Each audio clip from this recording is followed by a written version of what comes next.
Ça, c'est un rappel débrayable et aujourd'hui on va voir les principales erreurs lors de son utilisation et de sa mise en place. Pour le matériel nécessaire, il nous faut juste une corde et un mousqueton HMS.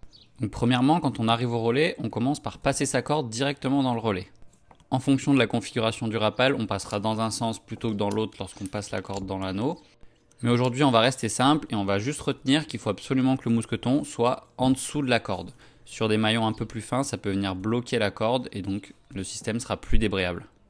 Ensuite, on vient faire son demi-cabestan du côté du brin de descente et non pas du côté du brin de réserve, ça c'est hyper important.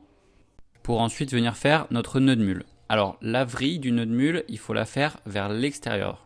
Quand je dis à l'extérieur, c'est quand on fait sa vrille, il faut que le brin qui arrive de la réserve, il soit à l'extérieur du nœud. Si on le fait dans l'autre sens, vous allez voir, là le brin il se retrouve à l'intérieur du nœud et ça, c'est pas bon, il faut qu'il soit à l'extérieur. Donc on fait la vrille en remontant à l'extérieur, on passe à l'intérieur et là on a notre nœud de mule qu'il faut venir verrouiller avec une clé d'arrêt.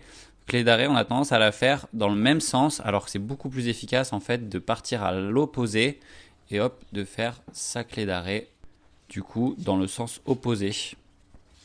Ensuite, il faut bien serrer son nœud, on fait remonter le nœud de mule embuté contre le demi-cabestan, on vérifie bien que tout est vissé et là vous avez votre débrayable prêt à être utilisé. Si besoin, on peut défaire du coup notre clé d'arrêt, tirer d'un bon coup sec, ça défait la clé de mule et là on a un système débrayable.